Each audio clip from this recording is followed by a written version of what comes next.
The following is a presentation of the HAN Network, the leader for local news, sports, and entertainment in Fairfield and Westchester counties.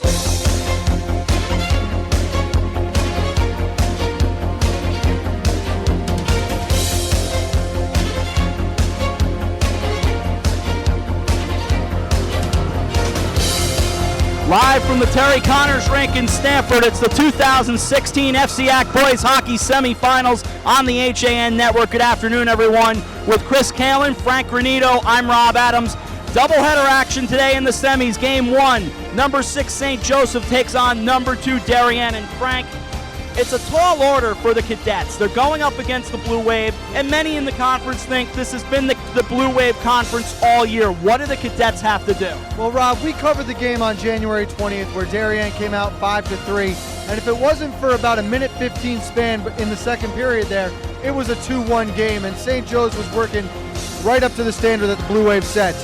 The big issue tonight will be the depth for Darien. The second line of Glassmeyer and Collins is one of the best lines in the state, and they're the second best on Darien. It'll be interesting to see who matches up with them from the St. Joseph side. Defensively, the Cadets have got to find it. They've got to do all the things that they can, and that includes the netminder. Well, Ryan Wilson was unbelievable in their 2-0 win in the quarterfinals. They knocked off number 3 Fairfield, and they faced off against one of the best forwards in the conference, Jake Fuss, who was everywhere on the ice, had a lot of shots on goal, and Wilson met every one of them. His D played a big part in keeping traffic out in front of the net and allowed him to see a lot of shots. They've got to be careful today, though, because the defense for Darien are much more involved with the offense than almost any other team in the state.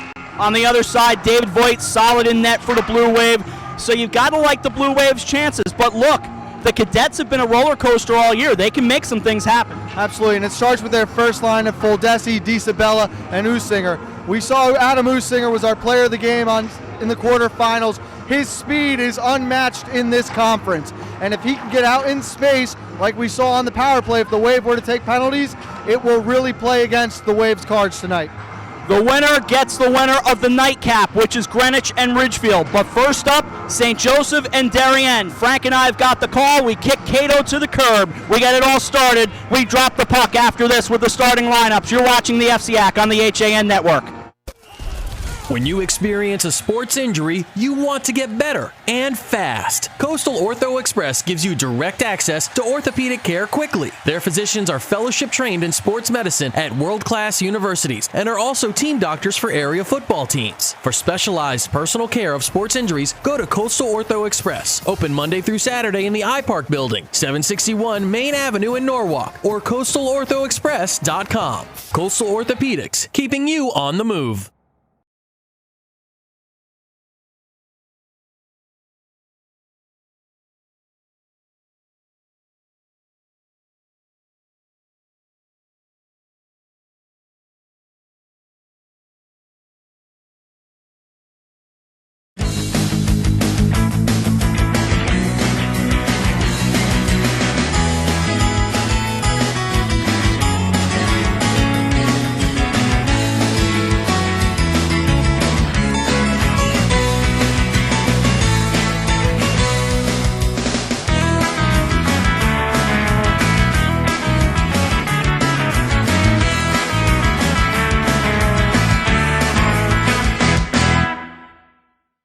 Are you hoping winter is finally in our rearview mirror? Can't wait for the air and water temperatures to start rising? Well, if the answer is yes, you need to get over to Darien or Westport and stop by the Dock Shop, where it's always summer. Both shops are being stocked with lots of new merchandise, including fishing tackle, marine electronics, boating supplies, and more. But remember, the Dock Shop isn't your average tackle shop. At the Dock Shop, you'll also find the finest selection of nautical apparel, jewelry, home decor, and gifts in New England. Boater, beach bum, fisherman, or simply love the New England coast, this is a unique place to shop. The Dock Shop, 51 Tokenique Road, Darien, and 609 Riverside Avenue, Westport. Online at dockshop.com.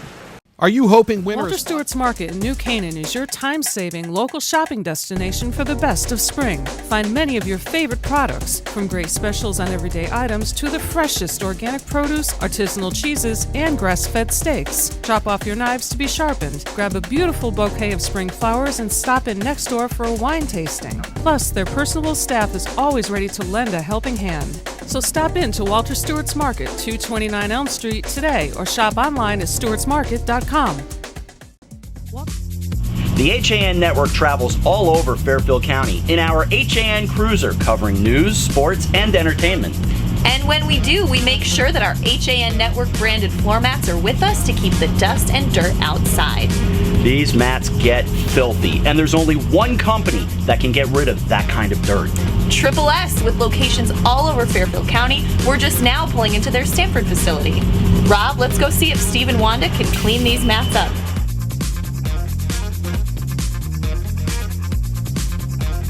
Wanda, Steve, literally thousands of feet have walked across our mats in the last 5 months in wind, rain, mud, more. Is there any way you could make these mats look like new again? No problem. That's what we do here. Come on in. For more than 50 years, Triple S has been Fairfield County's expert service for carpet, upholstery, and drapery cleaning. We provide the best in repairs and in-depth restoration, understanding fabrics and how to properly clean and restore them. Our staff will come to your home to clean your wall-to-wall carpet to perfection. We can also pick up your fine carpets and bring them to our facilities. With locations in Norwalk, Stamford, and Stratford, Triple S will get the job done fast, big or small. At Triple S, you can count on our people as well as our cleaning. Find us at triplesclean.com or 203-847-8000. Back at Terry Conners Rink in Stamford. Let's send it down ice side. Let's bring in Chris Kalin. Cato, good evening. Good evening, guys. And the one thing Frank had talked about as far as the players on both sides, you look at the teams line up, it's sheer numbers. Darien outnumbers St. Joe's.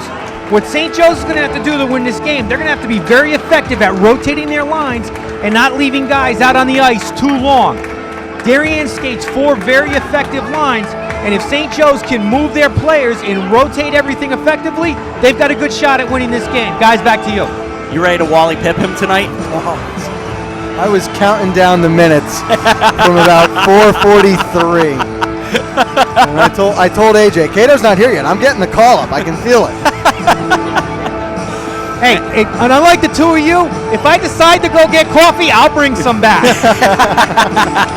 Rob, you want fries? I've got fries. Oh, sounds good to me. Defensively for Darien, it's Harry Congdon and Scott Voigt. Up front, Riley Mullen, Max Romine, and Herbie Hazelton. David Voigt in net for J.R. Bria's St. Joe's Cadets. Ryan Wilson in net. On defense, it's Andrew Van Etten and Connor Hurley. Up front, Nick DiSabella, Will Foldesi, and Adam Usinger. The semifinals are underway. Played back into the St. Joe's zone, brought near side to Hurley. Hurley backhands it into neutral zone ice. Trying to throw it down into the Darien zone, but spun back through into the Cadet zone. The Cadets in that maroon with the gold as it's flipped down into the right corner, and the blue wave in the white and the blue. No black today. Along the near side boards, back out near the left point, Riley Mullen, now Hazelton. Hazelton across the line in a 1-on-2, just pushes it down into the left corner. Knocked Hurley off his skates, so he climbs back up, goes back behind the net. It'll be played there by DiSabella. At this point, the teams all become somewhat familiar, not only to each other, but to us as well. Rifled down on net and pushed off by Wilson into the right corner. 55 seconds gone by, period number 1, small crowd, and we are underway.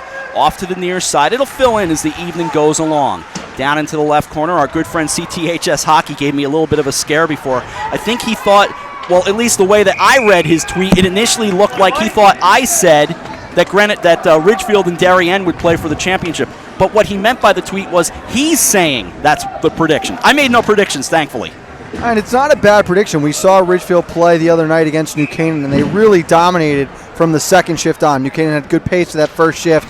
Lucky goal got momentum going for Ridgefield, and they're a team that can ride Keegan right now through a big playoff run. Along the right boards, off the face-off, and along those far boards, they play it out near the right point. Now spun around at the top of the right circle. Kirby down into the corner.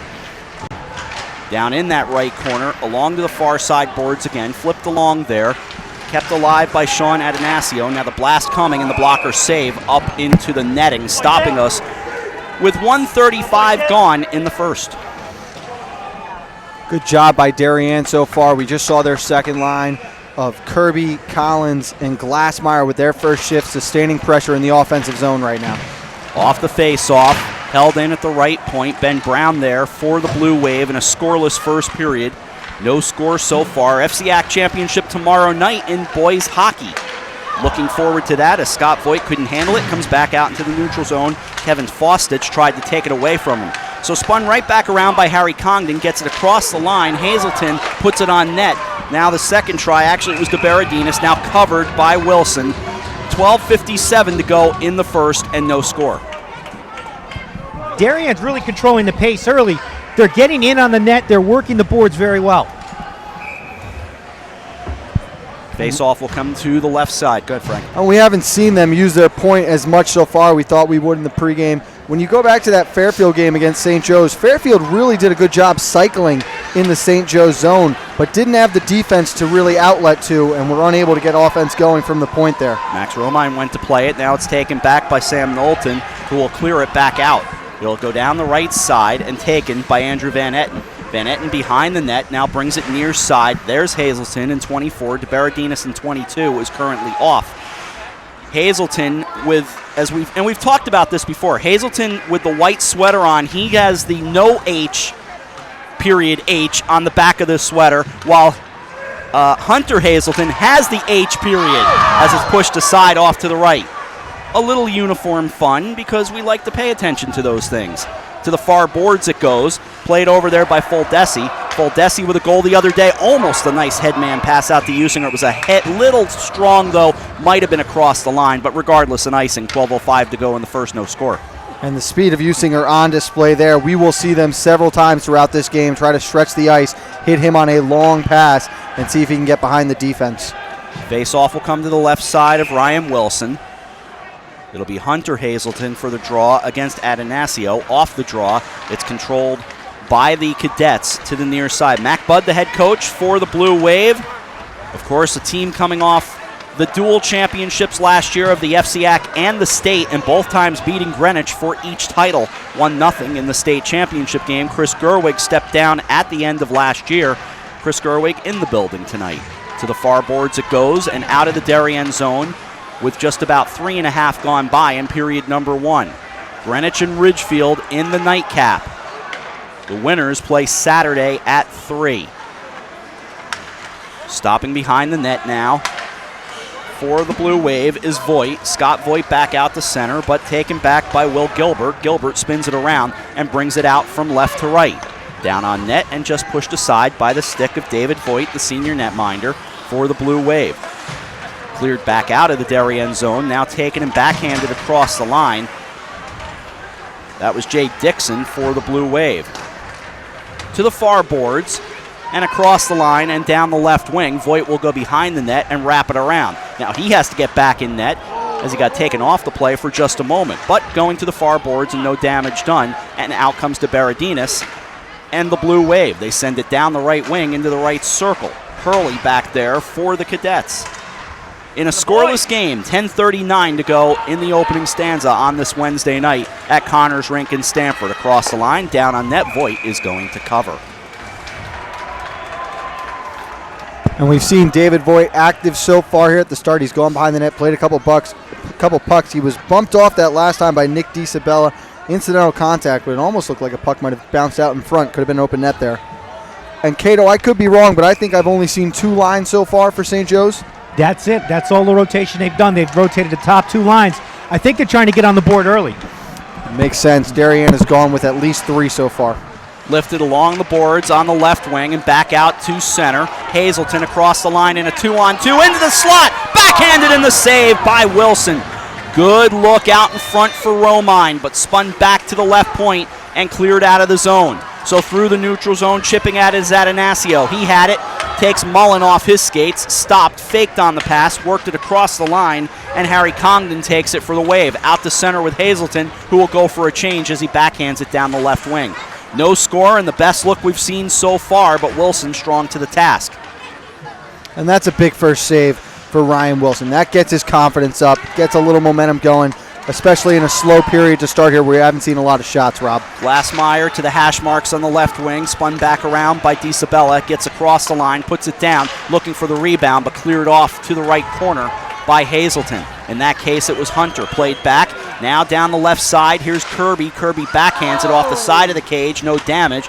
Crowd reacts to it because that's what crowds do as it goes behind the net with 9:20 to go in the first period. Just trying to center it is Glassmeyer. He'll go to the left boards. In that left corner with 9:12 to go in the first period and a scoreless game. Hunter Hazelton through traffic from the left point and off to the far boards it goes. Trying to keep it in, but the Cadets able to clear. His Usinger gets across the line. It's a 1-on-3 as he goes to the right circle, goes behind the net, went to leave it behind, but it was Hazelton picking his pocket. Left point, Van Etten there, pushes it down into the right corner as the Cadets make a change.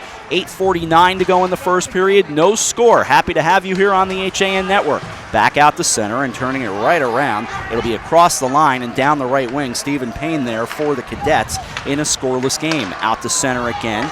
Trying to make something happen was Glassmeyer. DeBaradinas will come on right off the bench, and he'll spin it across the line in a 2-on-2 with Dixon as they dump it down into the left corner. Dixon centering. Brown. The save made by Wilson. Off to his right, Gilbert comes over to play the puck. Held in near the right point by Voigt. Gilbert there, DeBaradinas has to cycle back. They take it and push it across the line and back behind the net of Wilson, who says we need a stop, and he does so right there. Pushing, shoving, and a little something with 8:08 to go in the first. And Ryan Wilson quickly getting a talking to. Well, the thing is, I could see why St. Joe's was upset. Jay Dixon was in there smacking at the puck, and the stick came up and actually hit Ryan Wilson in the face. And Cato, that was the first time we saw both third lines on the ice together there, and it was the best opportunities that the Darien third line has had so far. And the one thing you've seen, too, is the way they're rotating the defensemen. You see Kyle Parchinski still hasn't been on the ice. I haven't seen him yet. Voigt sends it back behind the net, in this case Scott Voigt, to the far boards, and 7:55 to go in period number one. Played there by Foldesi, held in, and Wilson is going to stop this. By the way, not to put any pressure on you guys, but at least right now, and certainly for the later game, we will be watched as far, arguably, as Italy tonight. Just thought I'd throw that at you. I don't speak Italian, Rob. That's okay. She doesn't need you to speak Italian. We're still not sure what language you speak. Oh, that's just cute. Off the face-off to the left side of Wilson in a scoreless game with 7:43 to go in the first period. Voigt through traffic. Wilson, the save. Deflected and pushed aside off to the left corner. Goes behind the net. Van Etten will come over.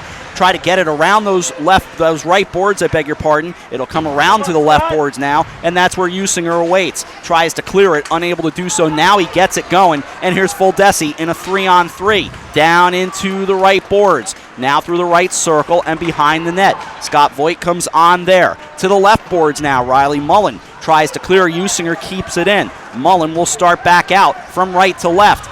Herbie Hazelton was waiting right at the blue line. They'll clear it back out of the zone. 7 minutes to go, first period. That comes up, bounces right off near a camera and into the crowd. No score, period number one. She still hasn't flinched. No, she didn't. That was impressive. That was impressive. We have taught our camera people to flinch when a puck comes near you, or a baseball. She did not flinch. Off the face-off right outside of the Darien zone. Greenwich and Ridgefield in game number 2, and Casey Cunningham, one of the big players for Greenwich. Caitlin Cunningham is watching in Florence, Italy tonight, just as she did when they played the Blue Wave, did the Cardinals, a few weeks back. So we'll be happy to have her along later on tonight. Along the right boards in the circle, to the backhander, that goes wide from Knowlton into the left corner. 6.5 to go, period number one. Another save off the wrister from the left circle by Kirby. Glassmeyer there, almost set up out in front. Into the slot it goes and cleared back out to center. And across the line go the Blue Wave, and the Cadets will go into the right corner to grab it. Play it back out of the zone. It gets pushed down the left side, and the icing will be whistled here with 6:13 to go in the first. And the Wave has been very efficient so far with their line changes. They're very content throwing it deep right now, forcing the St. Joe's defensemen to go back in, allowing for quick changes. And going back to what Cato said before about Kyle Parchinski not being on the ice yet, Cato, I did notice that number 7, William Gilbert, has been double shifting a couple times so far to start here. Off the face-off, Scott Voigt will go back into his own zone, send it back to center ice, pushed down the right wing by DiSabella. The better of the action has been for the Blue Wave so far on Wilson, but Wilson has been good. DeBaradinas leaves it behind, left circle, sent down and deflected, now into the slot. Bunch of hands touching it, and a hand pass will indeed stop things. And Frank, getting back to what you said, early on in this period, J.R. Bree was doing a great job, anticipating the line, anticipating the puck movement, and getting those defensemen out there. He's been rotating them out as a shift early on. I think lately with Darien's dominance of the puck, he hasn't been able to get everybody out as efficiently as he'd like. Off the face-off, on the dot just outside of the St. Joe's end. 5:42 to go in the first period. They'll send it back out to center. Waiting there was Foldesi. It'll be brought back to their own blue line. Cross ice, it goes from Van Etten to Hurley. They'll dump it down and across the line. Congdon there for the Blue Wave. Retreating comes Van Etten. Back out to center, Foldesi plays it ahead. Usinger there, cross ice, and it's taken by Hurley, who just dumps it down into the left corner as he'll set up shop back in the neutral zone. 5:15 to go period number 1. DeBaradinas will start the traffic moving from right to left. Across the line, Dixon. Dixon took a whack from Foldesi as it goes back behind the net into the right corner. DeBaradinas, Knowlton, right point, into the right circle, chipped and goes back behind the net once again. To the near side as we're past the 10-minute mark of period number 1. DeBaradinas, left point and out of the zone. Usinger, now it goes to Van Etten. Van Etten across the line, sends it down on net, and David Voigt will grab it in the glove. A little bit slower pace here the past few minutes. A lot of dump and chase action. Both teams forcing defense to go back behind their net, skate the full length. St. Joe's has got to be careful, though, with how aggressive they're going to get on the forecheck here, Rob. If they're going to have two guys down low, it allows Darien an easy breakout if the puck gets to the wing. Push down into the right corner. Here's Hazelton. Hunter Hazelton to Herbie Hazelton, and the backhander across the line by Atanasio for the Cadets into the right corner. 4.5 to go in the first period. Up here with Wally Pipp. Hazelton across the line. Working it on net, and Wilson makes the save. I have to work in the Wally Pipp reference at least once. Of course, Wally Pipp famously a first baseman for the Yankees, and well, the story goes he had a bit of a headache right around 1925, and well, this guy Gehrig took his place, and for the next 2,130 games didn't give up first base. He was a bit of a player, that Gehrig guy. Down into the left corner, Romine for the Blue Wave, sends it far side. So, of course, anytime anyone gets so much as a headache, the thinking is that they've been replaced and been Wally Pipped. To the left boards, Hunter Hazelton. Down in that left corner, played back from the left point. Here's Herbie Hazelton off to the left circle. He just throws it on net, and the stick save made by Wilson. 3:50 to go first period, and still no score. Pushed back out to center, but waiting there is Glassmeyer to send it down the right side. Certainly advantage so far has to go to the Blue Wave. They've had the better of the activity, but the scoreboard still says the same. 0 for the moment. The save made initially, and off to the left corner. Left back behind, Glassmeyer there for the Blue Wave. In that left corner, playing it off the boards and to the left point. On comes Andrew Gilbert for the Cadets. Again, to the left side goes Glassmeyer. In that left corner, spinning around is Kirby. Kirby back to Glassmeyer as they play catch. Kirby behind the net. Kirby off to the right corner, now to the hash marks of the right circle. Glassmeyer in the right corner. No score, and 3 minutes to go in the first period. Coming back behind the net is Owen Collins. Owen Collins, one of two Collins to appear on the HAN network today. His dad was on CT Pulse earlier today. Leaving it off to the top of the right circle and down back behind the net. Loose and sent wide and covered. Goodness, still no score. And Kirby very frustrated with himself. He put that shot off the elbow there. And Cato, that's what we talked about. They start that cycle down low. St. Joe starts to collapse, and we saw the defense get involved for the first time tonight. And for Darien, it's the first time they've actually had the opportunity to take that and use it, because St. Joe's defense has been very efficient in taking that cycle away. Off the draw to the right side of Ryan Wilson in net for St. Joseph. 2.5 to go, period number 1. The winner gets either Greenwich or Ridgefield. That's the later game tonight on the HAN network. De Berardinis will play it behind the net, leaving it back behind the net once again with tons of snow on his right leg. Well, that might be an exaggeration, but still, he's got snow on his right leg as Usinger. Back behind the net again to the far side boards. Over there is Foldesi. They look to play at the center with Dixon. Now it turns into a possible 3-on-2 and just pushed aside again by Wilson. Boy, he has been sharp early on. Held in left point by McCarthy. It'll go behind the net. Dixon will go over, but instead Hurley will take it away. 2 minutes to go, period number 1. Still no score in this semifinal game between St. Joseph and Darien. Usinger will lift it back out to the neutral zone, waiting Foldesi to just chip it across the line. Except the Blue Wave are waiting there to turn it around and go from right to left. McCarthy across the line. On comes to Berardinis. Out to center. Little touch pass comes over near side, but it's plenty of Blue Wave awaiting. Romine across the line.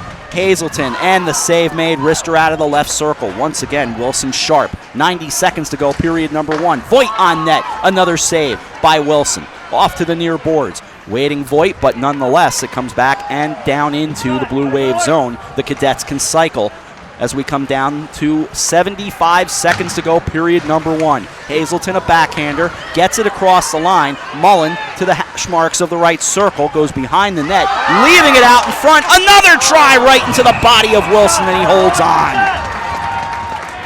And St. Joe's has got to be much more cautious with the puck. Too many times there on that last shift, we saw them try to make an extra pass right at their own blue line, and 3 of those 4 passes led to turnovers that led to shots as Wilson continues to stand on his head here in this period. 1:05 to go in the first period. Face off to his right. Tom Flynn for the Cadets will take the draw against Glassmeyer. And initially the win for the Cadets, they control it. Trying to get it out of the zone. Kirby to the left side. Now Glassmeyer got spun around and chopped at by Gilbert. It's behind the net with 52 to go in the period. Those two continue to scrum for it. Just trying to kick it into the corner. Anything. Flynn comes along, plays it to Kirby. Kirby gets tangled up with Parchinsky, so Parchinsky now on at the left point. Just kind of fanning on the try. Not the best effort was Voigt. Out in front, now spun back and pushed over into the left corner. These Darien fans, what fans are here, want to get excited as Wilson covers. Glassmeyer and Gilbert continue to tangle. 27.3 to go in the first. Frank, are you keeping stats up there? I have got shots on goal right now at 13-1 in favor of Darien. What do you have? I've got a little bit more. I've seen a little bit more action down here. I've got it more along the lines of 16-1. I can see that. There might have been a couple I missed, but I mean, and St. Joe's shot was probably 12 minutes ago too, Cato. Oh, I agree with that. And honestly, for St. Joe's in the second period, what they've got to do is they got to give Ryan Wilson some alone time on the ice because he is way too busy. And he's not going to get it here as he pushes another one aside. The net comes off the moorings with 16.3 to go. Of course, that's a term that we all continue to use as broadcasters, but in truth, there really aren't moorings there. And there haven't been for years. The pegs. Yeah, it's the pegs. Sometimes it's the old magnets. What does Doc Emmerich say? Oh, I can't remember off the top of my head. What does he say? Oh, he's probably got names for all of them. Oh, yeah, I'm sure he does. I thought you had an answer for me. Into the corner goes Van Etten as he waffle boards. Just had to give Doc a shout out. Turned back around. That wouldn't really be a waffle board. Out to center with 6 to go in the period. They look to turn it back, and it's taken back with 2-1, and the period will come to an end. Look, if it's a fight, you're going to give the edge for sure to the Blue Wave. I mean, the shots alone say everything. I agree. Obviously, the ice was tilted in Darien's direction that period, but if you're in the St. Joe's locker room right now, you're saying to yourself, this is a rope-a-dope situation. We just waited them out for one round. We've got to win one of the next two. Cato? Rob, give me just a second. Okay, here. I see what Cato's up to. My mistake. Hang on for an extra second. And the big thing, Rob, for St. Joe's right now is they have got to find a way to start dumping pucks into the Darien zone. No matter where it is from, even if it's just high and short out of your own zone, you've got to get in transition outside of your blue line. No score after one. We're dangling here for just an extra second as Cato is trying to grab Coach Bria. So 1 in the books and no score. But again, shots according to Frank somewhere around 16-1.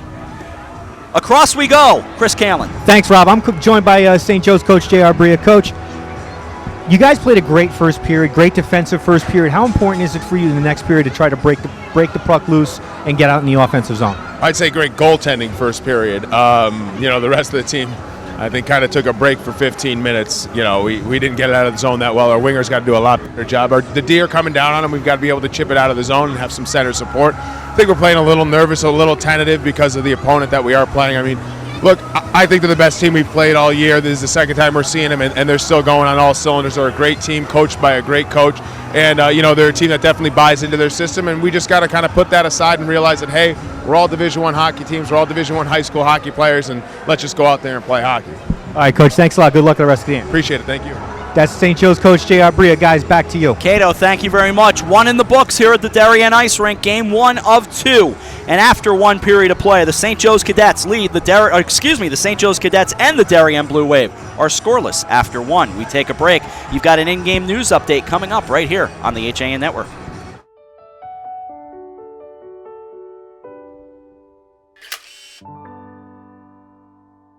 Find over 1,000 special stories at Hospital for Special Surgery. Go to hss.edu/backinthegame. I was jogging 5 months after my cartilage tear. Skiing a year after hip surgery. And playing grandma 4 weeks after hip replacement. One special hospital, 1,000 special stories. See Connecticut patients at hss.edu/CT. I'm Kate Chaplinsky, and this is your in-game news update on the HAN Network, bringing you some of the top stories in the area on Wednesday, March 2nd. Including the Trumbull Police Department's Detective Bureau is investigating the death of a 37-year-old Bridgeport woman who was found unconscious and unresponsive in a car that was parked at the Westfield Trumbull Mall on February 26th after 11 o'clock at night. Lieutenant Leonard Cinto said police arrived on the scene after receiving a report of a woman slumped over the center console of the vehicle that was parked in the mall's north lot. Responding officers could not detect a pulse and began to perform CPR. Trumbull EMS responded and transported the victim to the emergency room at St. Vincent's Hospital, where she was pronounced dead. According to Cinto, there were no signs of foul play, and the incident is being investigated as an untimely death. He added that no drugs were found on the scene. For updates on that story, check TrumbullTimes.com. And in other news today, local parents with children who have serious medical issues testified in Hartford today for a public health committee hearing on a medical marijuana bill that will allow pediatric access in certain cases. Trumbull's Joy O'Meara and her son Jameson were among those up in Hartford.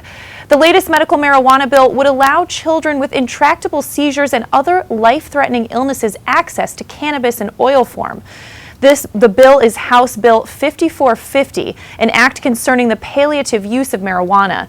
It provides access to the program for minors and would also permit research programs to occur. According to the Connecticut Mirror, the Connecticut chapter of the American Academy of Pediatrics fought to stop a similar measure last year, but plans to advocate for this year's scaled-back proposal, which would allow access to non-smokable forms of marijuana to minors with one of 6 conditions, including severe epilepsy and terminal illnesses that require end-of-life care.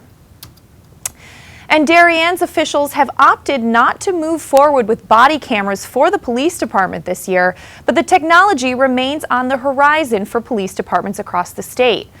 Darien Police Chief Dwayne Lavello is the acting chairman of the state's Police Officer Standards and Training Council, otherwise known as POST, which provides and operates the police academy and provides regulatory oversight and best practices for local police departments.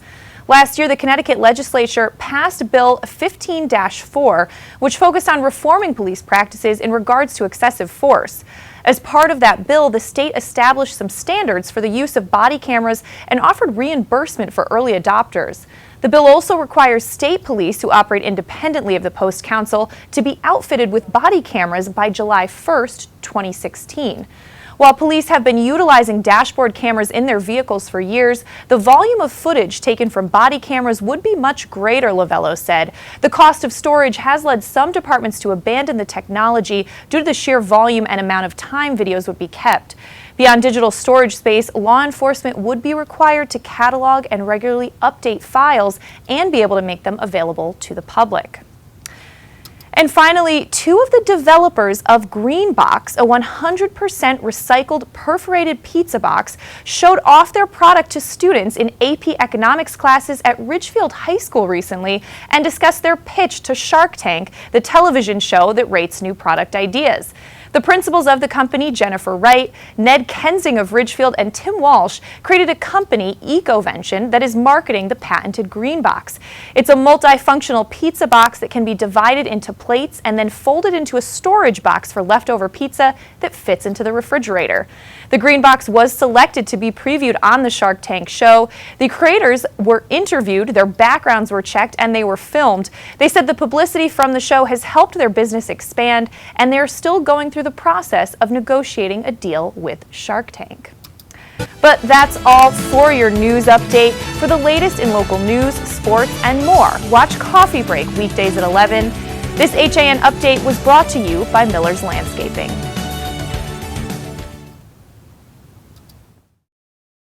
For over 25 years, Mike Cizik Painting and Wallpapering has been the name to know for residential and commercial properties in Fairfield County. He uses only the top brands, including Benjamin Moore, for impeccable preparation and lasting quality. Call Mike now and receive $500 off any job over $7,000. Mike is currently accepting reservations for spring, so call him today at 203-770-8869 or 203-972-3310. For your custom painting, finishing, and staining needs, it's Mike Cizik. I'm John Kovach. I'm a newspaper editor. I'm a high school football coach. I'm a television presenter. And I want you to love fishing as much as I do. Tune into Yankee Fisherman, Thursdays at 1 on the HAN network. It's like going to the tackle shop without leaving your office. Hi, I'm Rob Adams with my good friend Donald Eng, and we're the home team for Nutmeg Sports, Monday through Wednesday at 2 o'clock right here on the HAN Network. We are the place for all things Connecticut sports, so come hang out with us on Nutmeg Sports. Don? They don't call him the best color man in the game for nothing. Nutmeg Sports, 2 o'clock, Monday through Wednesday right here on the HAN Network. You are watching the HAN Network, and you're not alone. Nearly 500,000 viewers enjoyed our broadcasts in the first 5 months. Advertise on the network that reaches Fairfield County, Connecticut's most engaged audience. Contact Jessica Murrin, Advertising Director, at 203-273-7312 or email jessica@han.network. Talking words as we get ready for the second period. No score after 1 and a lot of shots. A lot of shots. 16-1 in favor of the Blue Wave, and it was all Blue Wave the last 10 minutes or so. The only St. Joe shot came around the 12-minute mark of that first period. And Rob, we saw this cadet spend a lot of time in their defensive zone, running only 2 lines right now. That could truly prove costly this period as we head to the period of the long change. And we were talking about it off the air. I mean, the first portion of this second period, just so crucial, Cato. It's crucial for St. Joe's. I don't think it's crucial for Darien. That's what I mean. I think all Darien needs to do is just keep applying the pressure. And for St. Joe's, what they need to do is they need to get Adam Usinger going in offense. And they can't run him out along the boards. He's got to get to the middle of the ice to where he can move. And that's where his big thing is. He's got speed, he's intense, and he's got a big slap shot. If you can get him to the middle of the ice, he can make things happen. And we saw it was Foldesi was trying to find him with a couple stretch passes. If we see the Darien defense continue to stay aggressive, continue to try and be a part of the offense, Usinger or that offside wing has got to stretch and fly through the middle of the neutral zone, and the wingers of St. Joe's have got to bear down and put the puck out in space for them to chase down. And really, it's that situation. 1 shot on goal for St. Joe's in the first period. Somebody's got to challenge David Voigt. I mean, David Voigt's coming out. He's playing the puck behind the net. he really doesn't have to be. He hasn't been that intense for him in his zone. You really have to put pressure on him just to get it, just to see if you can break him, because he's had it very easily early in this game. Incidentally, the girls' semifinals are going on for the state tonight, and Dane Street, the very fine athletic director at Simsbury, just tweeted that they are ready to roll in Shelton for the state semifinal, which puts the Trojans of Simsbury against the number 1 Darien Blue Wave. ETB and New Canaan, the second game of the evening, and that is over at Shelton. Second period underway, no score. And the puck immediately into the St. Joe's zone, but here they come. Usinger across the line for the Cadets, sends it down into the right corner in a scoreless second period, but just 23 seconds gone by.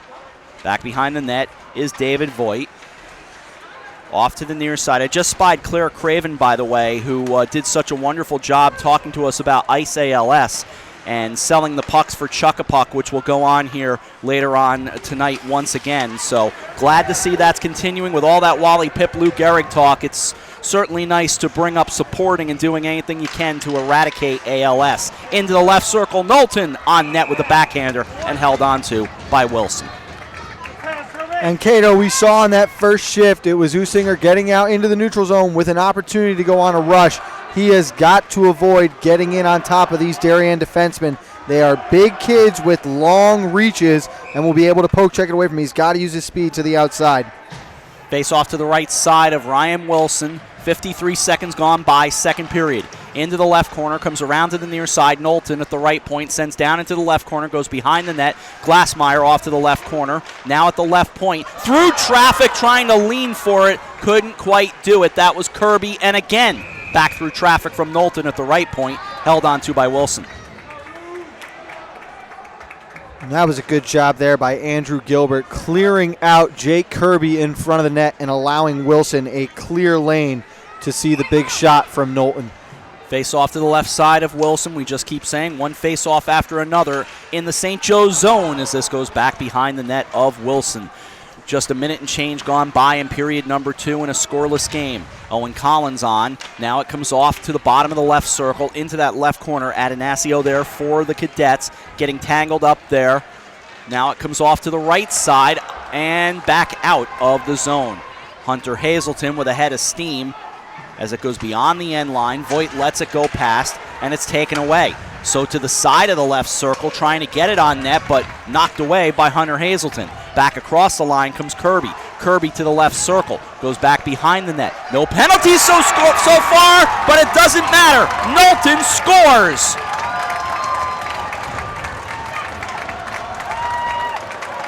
And it was a great individual effort by Jake Kirby there, fighting off the check from Will Gilbert. He was able to make the pass in front, and a good job by the defenseman Knowlton collapsing down. Better job finishing upstairs.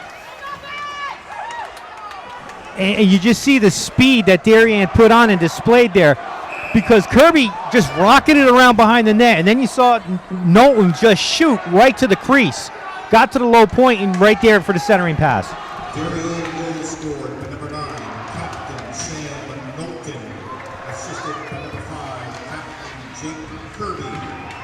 Knowlton. Kirby gets the only assist at 1:52, and it's 1-0. And Cato, I could be wrong, and I'd like to check the replay, but I think Knowlton made the original stretch pass to Kirby in their own zone that sprung him up the ice. Left point, Voigt, deflected, goes behind the net, into the left corner. On there was DeBerardinis, off to the near side boards. 1-0 and 2.5 gone by in period number 2. As we said when we came back from break, how crucial these first couple of minutes were, especially for St. Joseph. Back out to the neutral zone. Ben Brown will spin right back around, get it across the line. Held in by DeBerardinis. Now Brown pushed aside from Van Etten, goes behind the net. DeBerardinis now off to the high slot. Knowlton again trying to knock it home was Dixon, off to the far boards and out of the zone. Down the right side it goes, and an icing here with 12:02 to go in number 2. As we look at it again, Frank. And just a great play there. Jake Kirby in the corner. Cato, you talked about the speed coming down the ice, but then it's the display of the strength to shake off the check, stay on the puck, and Knowlton put it right upstairs where Wilson never had a chance. Off the draw to the right side of Wilson, coming back out into the neutral zone, and an offside whistle here. 11:57 to go, period number 2. 1-0 the score on the goal by Knowlton at 1:52. And the one thing we're seeing early on in this second period is what Darien does best, is cutting off the neutral zone. Hazelton, right circle, trying to center. Mullen was there, but instead it was taken away by Adanasio as it goes to the far boards. Over there is Will Gilbert, trying to get it out of the zone. He does, but sends it down and across the line for an icing. And Cato, you talked about Darien cutting off the neutral zone. Especially if you're a team like St. Joe's and you're running 2 lines and you're constantly having to go back into your own zone to break out again, and this is just a cycle where you can't gain the red line, it becomes very frustrating. Yeah, it definitely does. And the hard part, too, is it's hard to rotate defensemen out as well. Off into the right corner, played by Gilbert to the far boards. Again, behind the net, Gilbert overskated it, comes near side, now played by Parchinski. Mullen comes on, gets tangled up with the opposite number 7, Gilbert. Held in right point, Knowlton. He starts, pushes it forward. Mullen looked to deflect it home. Mullen in the left circle, leaves it. Now it goes down on net, and Wilson holds on to it. Connor McCarthy with the wrister from the left point. And I've got that as the 6th shot so far this period for Darien to 0 for St. Joe's. How about you, Cato? I've got the same thing.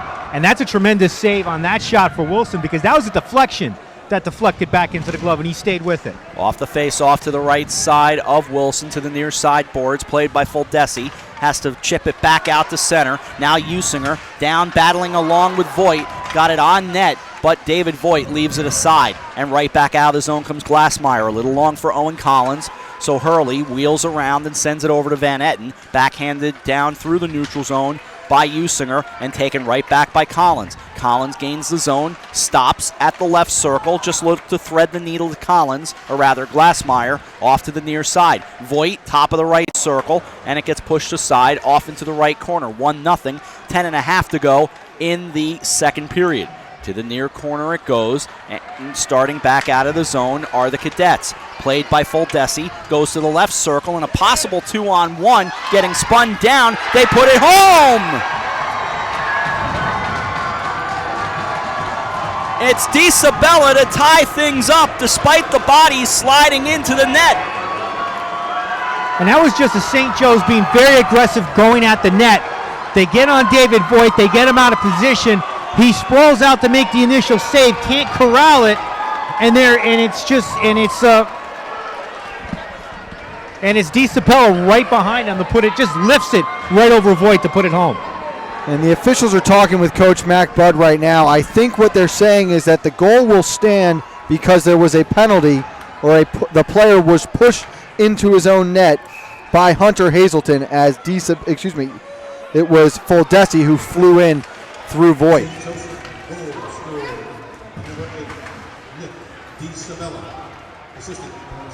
Here's DeBerardinis and the save made. Usinger and Foldesi get the assists. This will come down to Wilson. He'll hold on. And Cato, the big thing for St. Joe's in that last shift, and we saw they had a couple chances where they were able to stretch the zone, was they won a defensive zone faceoff, which we have not seen a lot of. Yeah, Darien's, and on most faceoffs, Darien's been dominant. That was that one opportunity. By winning the faceoff, they were able to actually get the puck out of the zone and get everybody moving in the other direction past Darien. And we just saw the replay on the TV again here. It was indeed Hunter Hazelton who rode Foldesi into the net. So while he was sitting in the crease, it was not a penalty, and the goal will stand. Great job by this officiating crew here. Back out from right to left come the Cadets, but it's DeBerardinis going to the hash marks into the body of Gilbert. Gilbert plays another one into the body, off to the near side. Brown in the high slot, deflected away. This goes behind the net. Stop things with a hand pass and 9:42 to go. In the second period, we're tied at 1. And the refs are going to say that he covered it inside of his hand. That's what the whistle was, as he played it to himself. And for Darien, just over 5 minutes into this period, they've got They've got 9 shots on goal so far. 3 officials, by the way, on the ice tonight. It is playoff time. To the dot outside of the St. Joseph zone on the far side from us. Sent down to Voigt. Voigt just sends it right back out of the zone. So it'll be played by Connor Hurley, backhanded across the Darien line. Goes behind the net. Hunter Hazelton, right corner. Now Knowlton behind the net. With a whole new spirit in their step are the cadets. To the far boards it goes. Usinger into that right corner. Seemed to wake them up for the most part. Here's through traffic goes Van Etten. Off to the left corner, Knowlton. Taken away, Fuldesi. Into Usinger and deflected. Now behind the net. Coming up on the 6-minute mark of the second period, tied at 1. Held in by Fuldesi. Goes behind the net again. Usinger on. DiSabella in that right circle, but Hazelton plays it. Now out of the right point with Hurley. Off to the left point and all the way down. This will be an icing with 8:46 to go in the second period. And that's the first time tonight St. Joe's has been able to stay on the attack. They dumped it in early, forced a couple turnovers, and had a couple big chances and a couple redirections off shots from the point. Face off to the right side of David Voigt. 1-1 game, 8:45 to go in the second period at Terry Conners Rink. These are the semifinals. The championship Saturday at 3 o'clock here on the HAN network. Kirby back out to the neutral zone, sends it down the left side. Looking for a call on an icing was Wilson, didn't get it, plays to the near side boards. Out to the neutral zone again. Voigt one more time, goes far side. Kirby lost his skate, comes over to the near side and played across the line by Congdon. Goes back behind the net in the St. Joe's zone to the far boards. Glassmeyer there in that left corner. Kirby near the hash marks, left circle on net, and all you need is glove, Cato. It's just tremendous concentration by Ryan Wilson. Seeing the attacker coming at him with the puck. He tries to lift it and go high side. Well, if you're going to go high side on Wilson, you've got to do it on the stick side, not the glove side. I'm intrigued because when we were here on Saturday, the glass where you were, Cato, was all covered up on Saturday. Today, not so much. You've got a clear view down there. Cato is back basically behind the net to our right. Penalty coming here in the right corner, and there it is. It's going to be interference with 7:57 to go in the second period.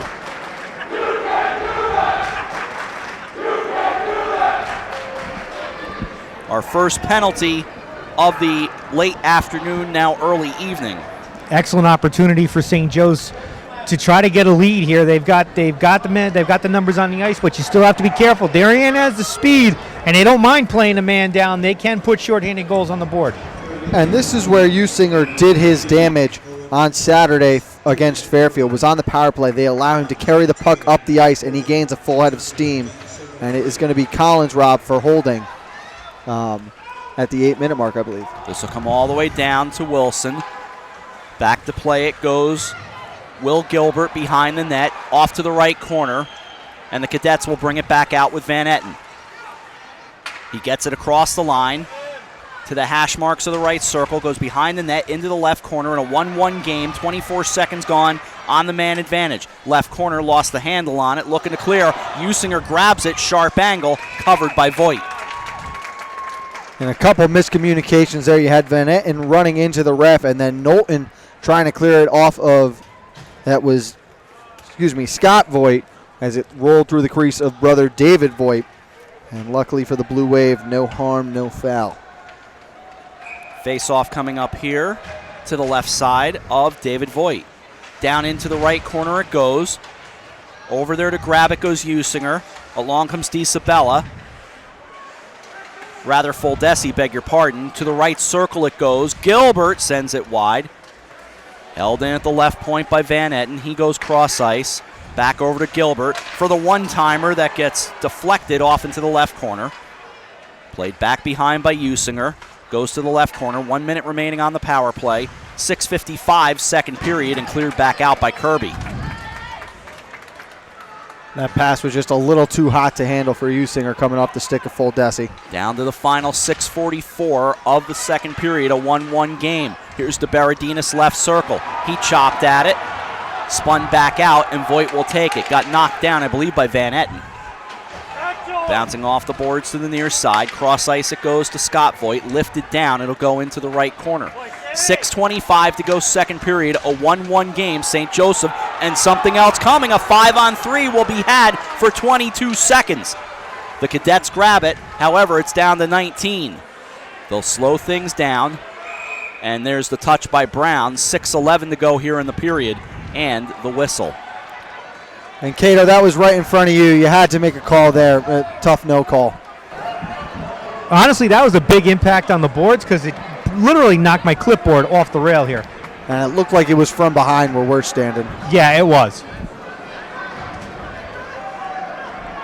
We'll see what the call will be. Could be boarding again. Could be checking from behind. You still have that. Elbowing the call. Yeah.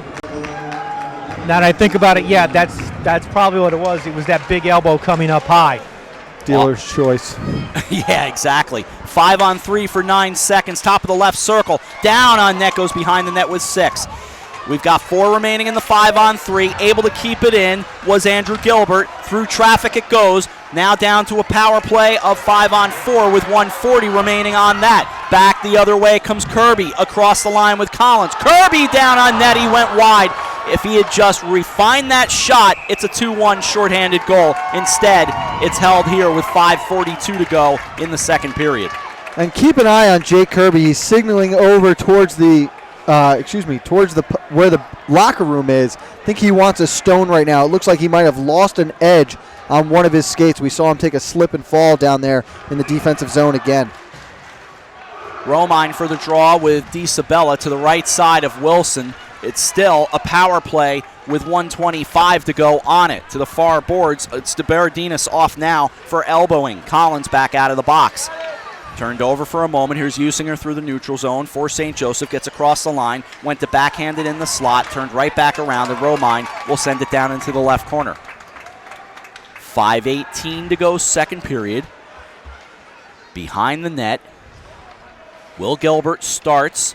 Moves it to his left. From right to left come the Cadets. They are the number 6 seed in this tournament. Again, taken back into the St. Joseph zone. Van Etten to the near side.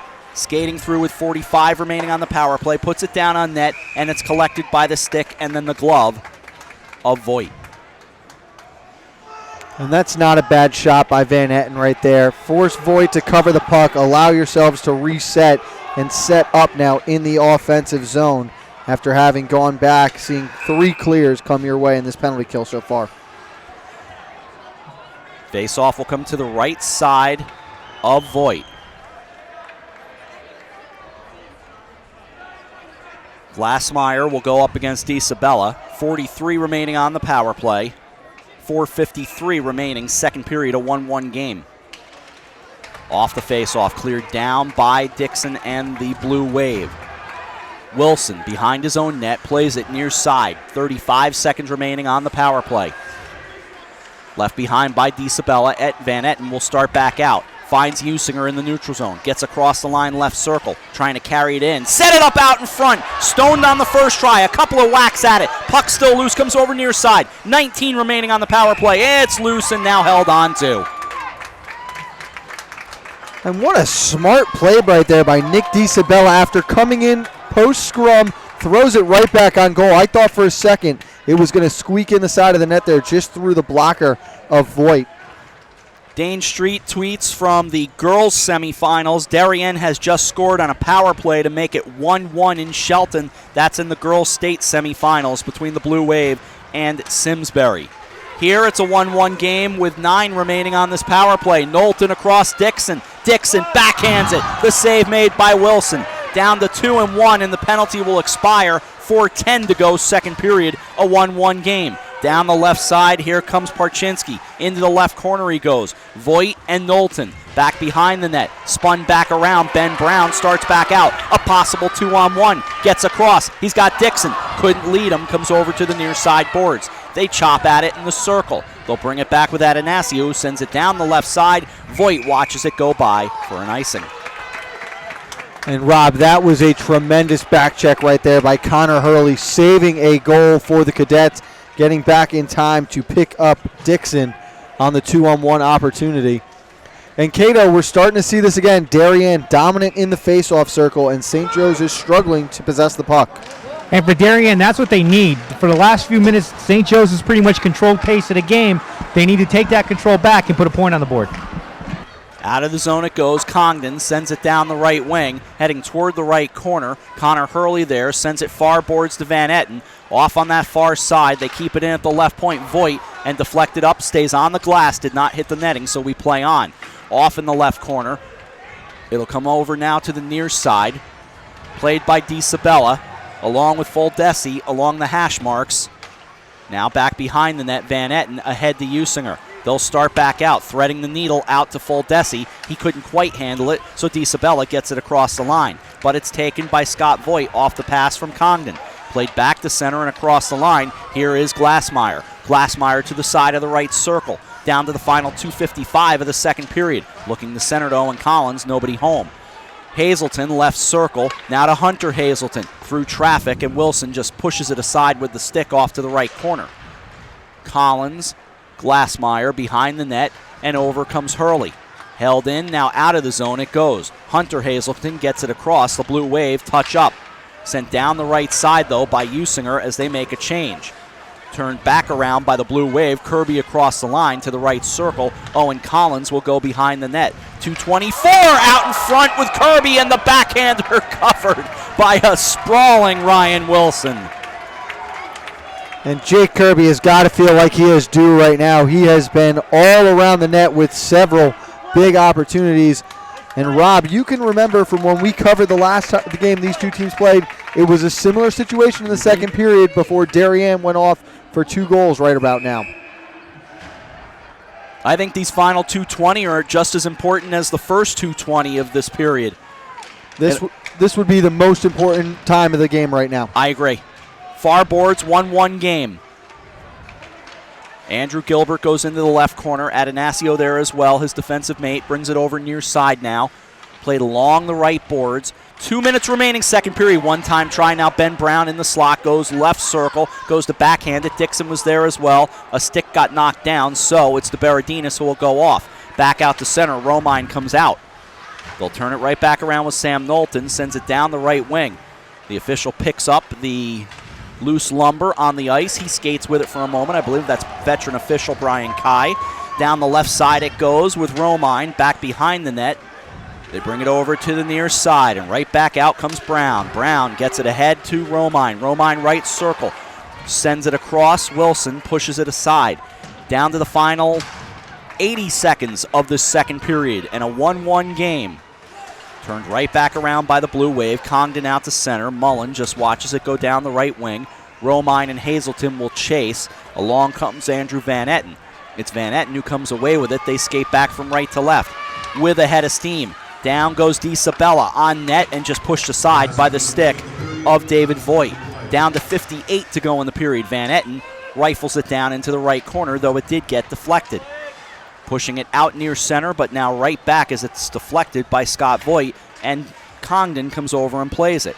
There's Mullen along the left wing. Mullen trying to redirect it to the near side boards to the final 40 of the second period. It's a 1-1 game in the left circle. Trying to clear it once again. It's Mullen who is able to do so. Van Etten now in the neutral zone. Sends it down the left wing. Off goes Voigt. That's Scott Voigt in the right corner. Around to the near side, Owen Collins there, but back out to the neutral zone again and right down the left side with 20 to go in a spirited second period. Right wing, Scott Voigt playing catch, gets it out of the zone. Kirby, nice headman pass, gets into the left circle, into the glove of Ryan Wilson with 11.4 to go in the second. What a great stretch pass right there from Voigt, finding Kirby coming right off the bench. Big opportunity again as he's all around the net one more time. And this is a huge face-off now for St. Joe's. Face-off will come to the right side of Ryan Wilson. Glassmeyer looks like DiSabella for the Cadets. 11.4 to go second period. The Blue Wave win it. Off it comes to the right circle and well wide. A hard wrister by Scott Voigt. Down to 3. You can hear the kids counting. Back behind the net with 1, and the period will come to an end. After 2 full periods Some Darien youth were enjoying that countdown and the second period over. How did shots look in that period? Kate, I'll defer to you first, see what you have. Well, I've got 15 shots on goal for Darien, 8 for St. Joe's. I was 17-8 in favor of Darien. I trust you a little more than me, though. You're closer down there. But again, if you're St. Joe's, it's still a good period. You're right where you want to be. I think you got to feel pretty good about that, right, Cato? Or are you working, Cato? Cato's trying to get us somebody, I think. So hold on. Now, Cato, if you've got somebody, if I can't see, you got to flag us down. That's a little inside broadcasting knowledge here. Rob, if you look down, I'm right here. There you are. Go ahead. I'm joined by Darien head coach Mac Budd. Coach, you guys have had a ton of shots on goal for the first 2 periods. You've only got 1 to come away with it. What's St. Joe's doing to frustrate you? Well, their goalie's frustrating us. I mean, clearly. So they're collapsing around him in their D zone, and it's hard to score at every level now. That's the way teams play. They collapse around their goalie. Their goalie's quite good. Obviously, he's making good saves, and he's controlling his rebounds right now. So, but I like the way we're playing. We're getting a lot of pucks to net. I'd like to get a little more penetration in the house and get some higher quality shots. But I like the way that we're playing. We got out of our rhythm there a little bit. We took a couple silly penalties, but thankfully we were able to kill them off. But look, right now I'm happy with the way the guys are playing. The one thing for them that stands out is their goalie. He's playing very, very well. I mean, what are the shots right now? By my count, I've got 31-9. You against them. So we're happy with that, and hopefully if we can go out and we can get another 15 or more shots on goal, we'll put some in the net. So that's what we're hoping here. All right, Coach. Good luck the rest of the way. We'll see you later. Thank you. That's Coach Mac Budd for the Darien Blue Wave. Rob, back to you. Cato, thank you very much. 2 in the books now, and it's 1-1. Darien and St. Joseph, the winner, is going to play in the FCIAC Championship as you spy Claire Craven right out at center ice wearing that Wilton Warriors pinstripe 21 jersey. And, of course, they chuck the pucks to honor and fight ALS. After 2, 1-1 our score. We take a timeout. We continue from Terry Conners Rink in Stamford right after this. You're watching the FCIAC on the HAN Network. Walter Stewart's Market in New Canaan is your time-saving local shopping destination for the best of spring. Find many of your favorite products, from great specials on everyday items to the freshest organic produce, artisanal cheeses, and grass-fed steaks. Drop off your knives to be sharpened, grab a beautiful bouquet of spring flowers, and stop in next door for a wine tasting. Plus, their personable staff is always ready to lend a helping hand. So stop in to Walter Stewart's Market, 229 Elm Street today, or shop online at stewartsmarket.com.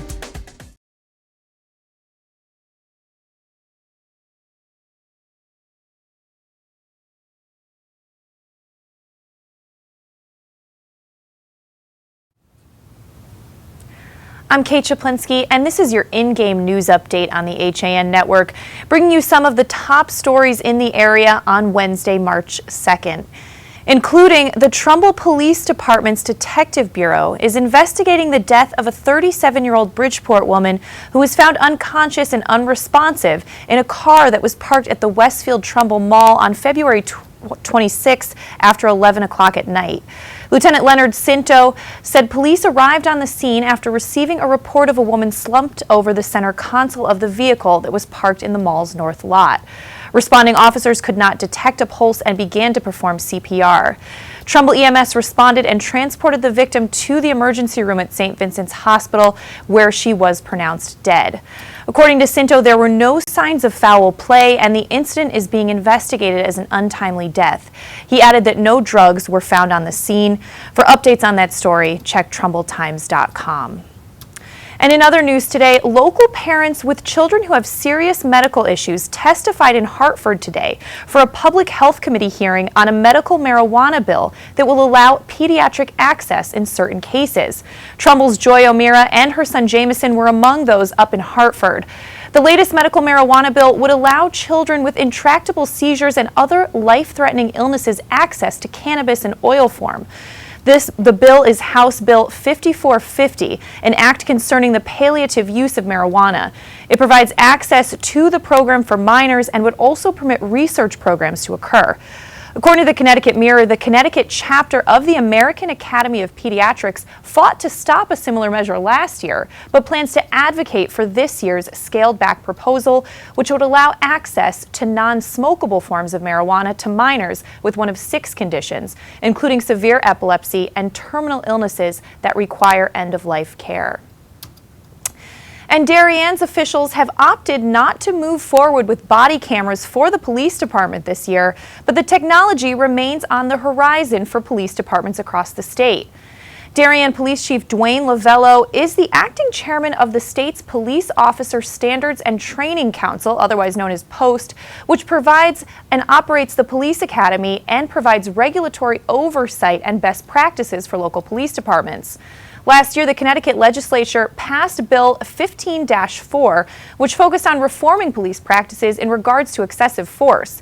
As part of that bill, the state established some standards for the use of body cameras and offered reimbursement for early adopters. The bill also requires state police who operate independently of the Post Council to be outfitted with body cameras by July 1st, 2016. While police have been utilizing dashboard cameras in their vehicles for years, the volume of footage taken from body cameras would be much greater, Lavello said. The cost of storage has led some departments to abandon the technology due to the sheer volume and amount of time videos would be kept. Beyond digital storage space, law enforcement would be required to catalog and regularly update files and be able to make them available to the public. And finally, 2 of the developers of Green Box, a 100% recycled perforated pizza box, showed off their product to students in AP economics classes at Ridgefield High School recently and discussed their pitch to Shark Tank, the television show that rates new product ideas. The principals of the company, Jennifer Wright, Ned Kensing of Ridgefield, and Tim Walsh, created a company, Ecovention, that is marketing the patented Green Box. It's a multifunctional pizza box that can be divided into plates and then folded into a storage box for leftover pizza that fits into the refrigerator. The Green Box was selected to be previewed on the Shark Tank show. The creators were interviewed, their backgrounds were checked, and they were filmed. They said the publicity from the show has helped their business expand, and they're still going through the process of negotiating a deal with Shark Tank. But that's all for your news update. For the latest in local news, sports, and more, watch Coffee Break weekdays at 11. This HAN update was brought to you by Miller's Landscaping.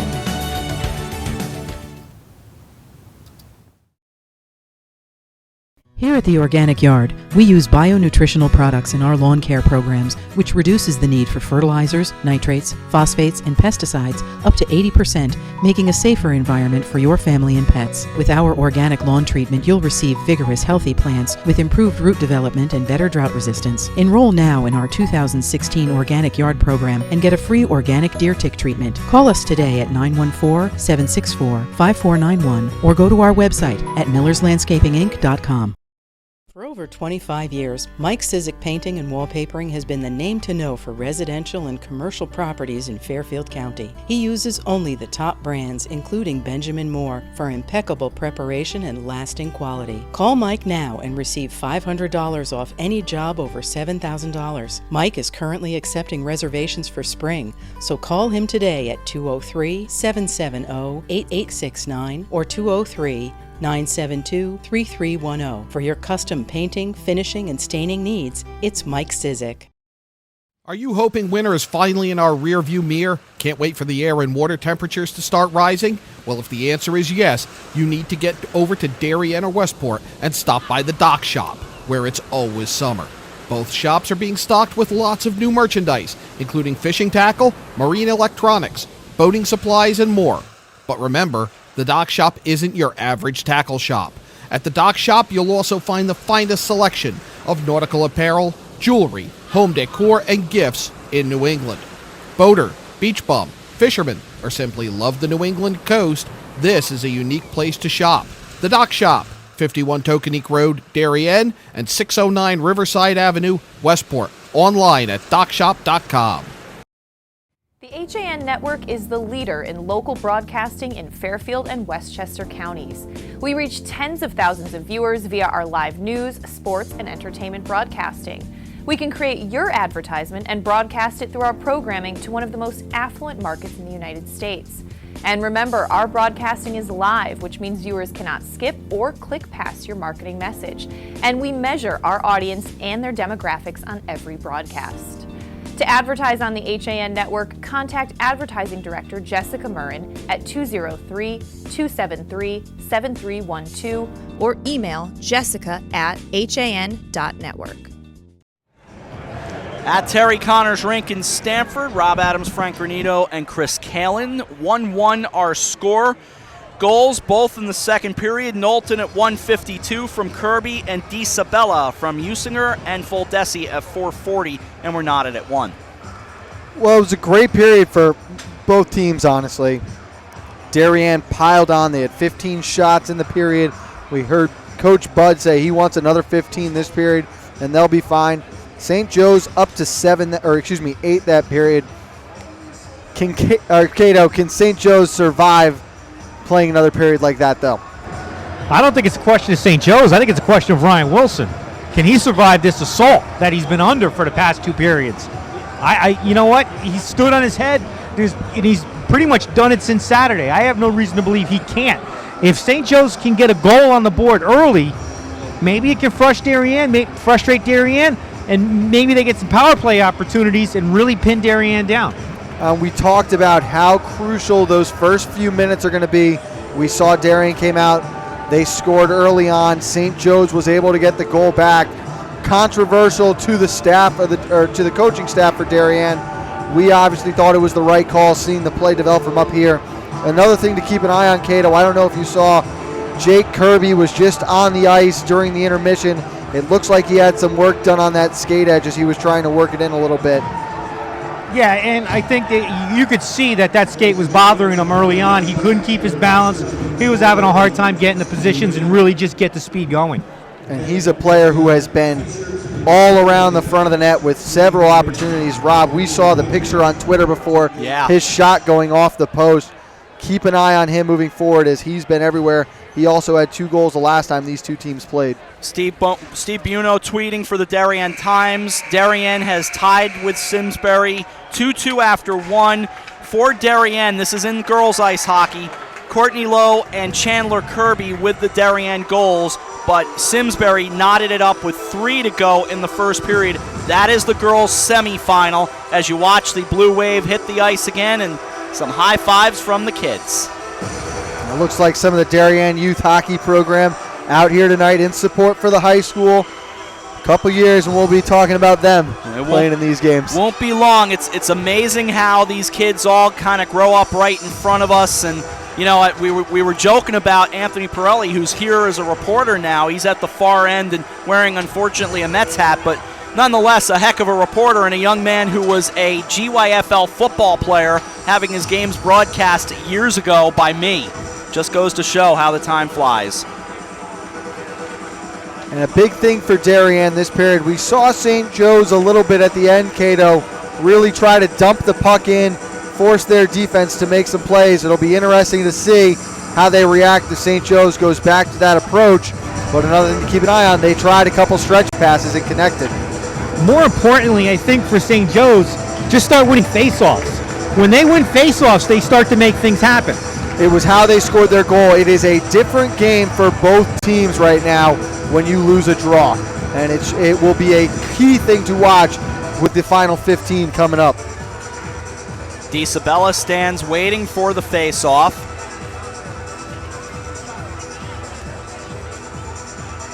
Everyone grabbing a deep breath. Thought we might see a better crowd tonight. It's not a bad crowd, but it's certainly not a packed house here.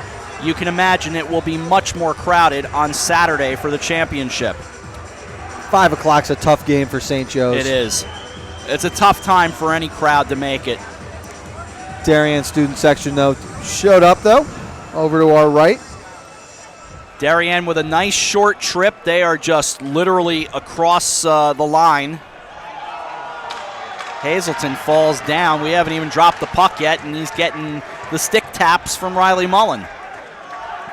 Couple cheers from some of his colleagues at the high school. Tough crowd. Interesting to see what we're waiting for here. Yeah. Thought maybe they thought we were still in a commercial break. That was nice of them. The ice is not entirely frozen yet. Looks like the officials like what they see. I'm starting to see some head nods. So we will get the third period off and running. Tied at 1. Shots roughly in the neighborhood of 31-9. I believe that's the number that Cato came up with. That's correct He's there. nodding. And quickly, Rob, while we've got a second, looking ahead to next week, Darien will be the number 3 team in the state tournament for Division I. They will face off against New Canaan in the first round. That game, they're hoping to move over to Terry Conners instead of at Darien Ice Rink. St. Joe's will come in as the 11 seed and will travel to Simsbury to play them. It's a long trip. Third period, ready to roll.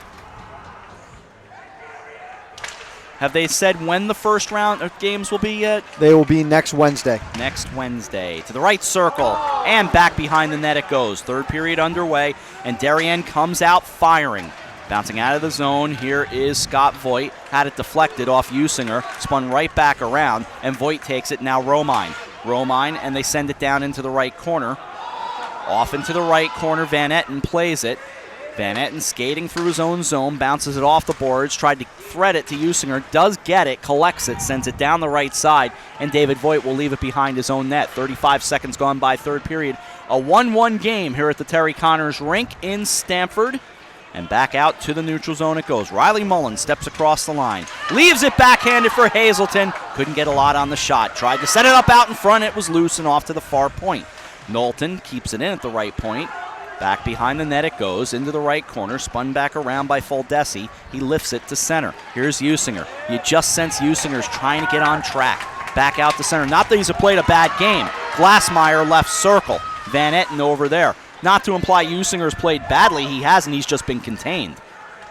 Into the neutral zone again. Send down the right side by Knowlton. Off to the left corner. Connor Hurley there. Then they whistle it out to center and down the right side into the Darien zone. Taken right back around by Knowlton, deflected off the skate of the official. Kirby sends it cross ice. Knowlton there. Knowlton gets out of his own zone, stick handling, just a slight lift, down on net, but off to the right of Wilson, didn't need to touch it.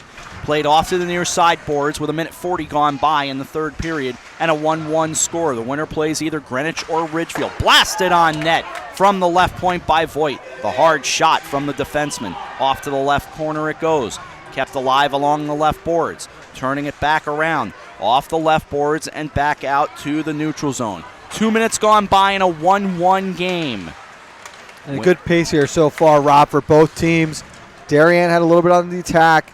Usinger with that one opportunity. Like you said, he hasn't played poorly, but a great job so far tonight by the Blue Wave defenseman containing him. Puck at the right point, comes back out to the neutral zone. Turned back by the Cadets. That was Andrew Gilbert. Across the line it goes and down the right side. 12.5 to go in the third period. To the far side, Kyle Parchinski. Parchinski lifts it. It bounces away from Kevin Fostich. Fostich tries to get it, but here comes DiSabella. Right circle, fans on the initial try. Sets it up out in front. Oh, it was loose and pushed aside. And back out to the right circle.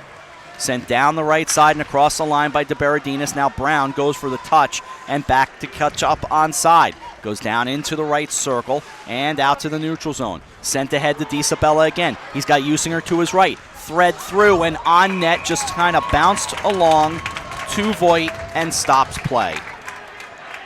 And Cato, you talked last period about how Darien should start trying to shoot high over the blocker side of Wilson. I've noticed they've been trying to go high purely on the short side from where they are right now. Exactly, Frank. And the one thing you saw, too, is Darien, and they've done it again here, they've almost won, St. Joe's won that face-off, but in the opening face-off, they took the face-off down for a quick shot opportunity early.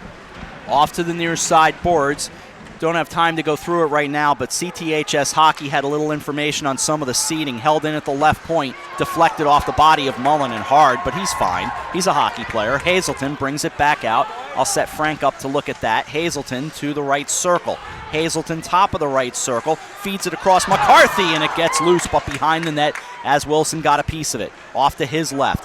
In the right circle, Knowlton, top of the right circle, backhanded across. Here's Mullen, left circle now. Mullen goes beyond the end line. It was loose, and stabbing at it is Wilson. So we're reading from CTHS Hockey that St. Joe's is actually a 12 seed right now, and they are unable to leap up to 11. So sitting as the 12 seed, they would actually be scheduled to play Greenwich on Wednesday. At the right point, chipped over to the near side. Owen Collins there.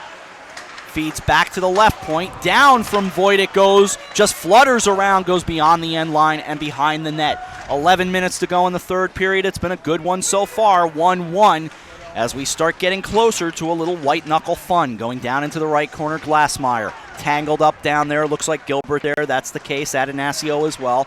Along the right sideboards in that right circle. Bounced off to the near side. A blast from Voigt. Boy, that's a hard shot. The left-handed shot comes back out to the neutral zone. Correct? Yeah, that was a left-handed shot. I'm a left-hander. I had to just adjust myself and take a look at it. Bringing it back to Voigt. He steps across the line. Down the left side he goes. Sent back behind the net, but a big blast from him. Boy, the hard slap shot. Back out to the neutral zone. They chip it along. Trying to turn it along is Fostich. Now sent down the right side by Parchinsky, and they'll go for a change. Behind the net with 10:14 to go. Out to the neutral zone again. Glassmeyer, DiSabella. Along comes Usinger, Voigt, Kirby, everybody there. Sent across, and it goes to Van Etten. Van Etten looks to center. Ridgefield watching on the far side, not too far from where Cato was at one point today. And on the other side, the near side, some Greenwich Cardinals are taking a look. Down the left side this goes. It'll go behind the net of Ryan Wilson to the far boards. And, of course, everybody wants to take a look and figure out who's playing in the championship. This game 1 of 2. Sent back behind into the right corner. Just rode along the boards for a moment to the hash marks of that right circle with DeBerardinis. Far side again. Turned over. Blasted on net. Save made Wilson. Right corner DiSabella. Keeping it alive in that right corner. Now to the circle and bounce back out. Trying to grab it was Usinger. It does come down on net and covered with the glove of Voigt. Just a little friendly shove there after the whistle. That's all. So one more note from our buddy CTHS Hockey. West Haven versus Glastonbury. If West Haven wins, St. Joe's would be 12. If Glastonbury wins, St. Joseph would be 11. It's crazy that it comes down to the final hours, and boy, do I quite agree. Either way, it'll be a good game if you have St. Joe's Greenwich or St. Joe's Simsbury. Yep.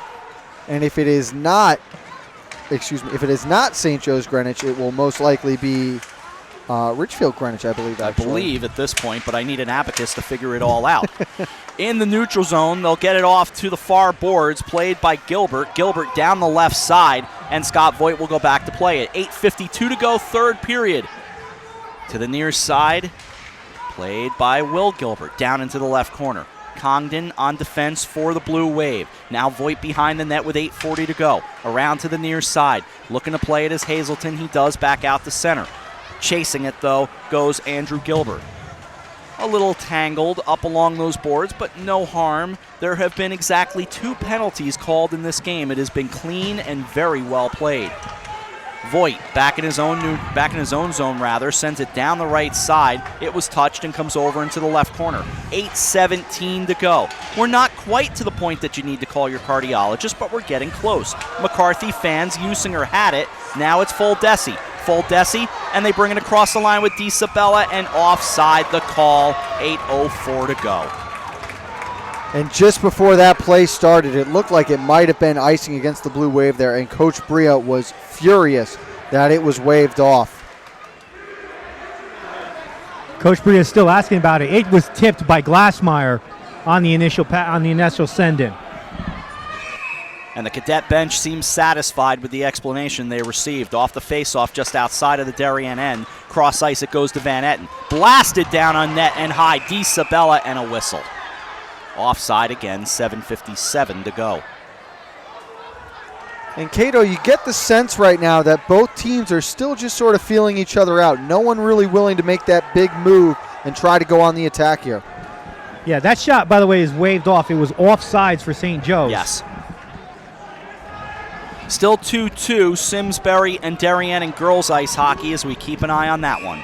Lucky I didn't mark it down since I'm writing in pen, unlike Rob. No, I'm writing in pen tonight. For hockey, I write in pen. For basketball and baseball, I use pencil. Down the left side it goes into the left corner. What do you use for golf? Pencil. Always use a golf pencil. I'm with you. I want to cover golf, and I'm trying to make it happen. I think we will. A busy spring coming up, and the schedule will be announced very soon. I feel very confident I can tell you April 2nd is game number 1 of the spring schedule. I'm confident. Off that faceoff, Knowlton through traffic, goes down into the right corner. Of course, the FCIAC tour will climb in the cruiser and get all the interviews going once again. So if you're a captain, get ready. We're coming to talk to you in just a few weeks. Across the line come the Blue Wave in a 1-1 game, 7.5 to go, deflected off into the near side boards. Voigt down the left side into the left corner, looking to play it out of that left corner. They're tangled up over there. Van Etten was among those in the conversation. To the near side, they look to play it back. Scott Voigt comes away with it. Down the left side at the hash marks, had that deflected. Goes to the far side. Glassmeyer at the right hash point. Now it comes back behind the net. Played off into the right corner. Rode along the boards for a moment. Played over there by Foldesi. Collins, backhanded along by Knowlton. Right corner goes Van Etten. Behind the net, Kirby set up out in front. Nobody home. Turned back, and it's kept alive down the left side by Kirby. 6:45 to go, third period. It's a 1-1 game. Knowlton now coming out Foldesi. He's got 4 Blue Wave around him, and Brown and Knowlton pick his pocket. Scott Voigt back out to the neutral zone. Gets across the line. Just wrists it. It goes back behind the net. Kept waiting for that slap shot to the far side and almost cleared but held in right point. Now Adanasio able to clear the zone. He's in a 1-on-2 as he goes to the left circle. And he scores! Out of the left circle! Sean Adanasio, 2-1 St. Joseph. And Cato, maybe you had a better angle on that shot from where you are, but did that sneak through on the short side over the blocker? I was on the far side, and it looked like you're right, Frank. It did seep through, and that really started because Van Etten wasn't able to control the puck on the side, and it's just a breakaway opportunity. If Van Etten controls it, it's a completely different scenario. And we're looking at the replay here right now.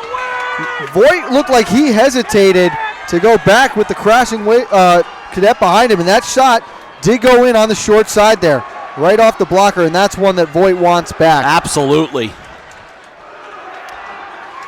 But it was Kevin Faustich was the extra cadet who was crashing in, and Scott Voigt was miscommunicating with the coming back Blue Wave defender, and that was what gave a little extra time for that shot. In the right corner, now sent back.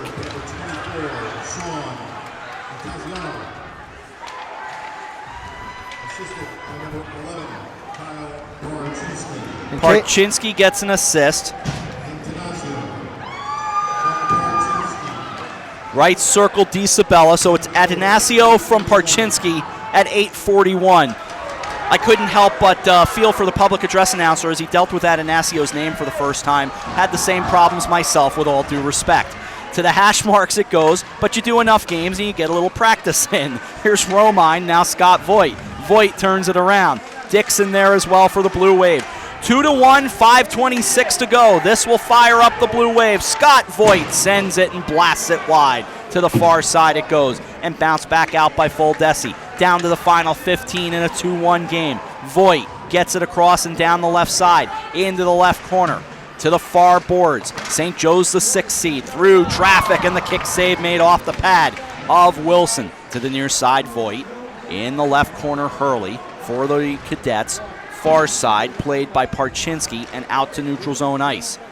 Down the right side once again. Van Etten turns it over, bad turnover, and wristed high by Hazelton. Into the right corner. This brings the crowd into it for sure. Voigt through traffic, another save made by Wilson. Back out with 4:39 to go. Parchinsky now lifted down the left side and out of the rink, in fact, by Faustich. And Frank, I had it wrong. I was looking off the wrong side of the sheet. It was Harry Cogden that muffed on the on the puck, and that's what led to that breakaway opportunity. That's right, at the blue line for the Wave. And right now, Cato, if you are St. Joe's, the most important thing the rest of this game, you cannot take any kind of penalty. No, you can't. You have to play smart. You have to play intense. And most importantly, you have to do what you've done a lot of this period, is control the neutral zone.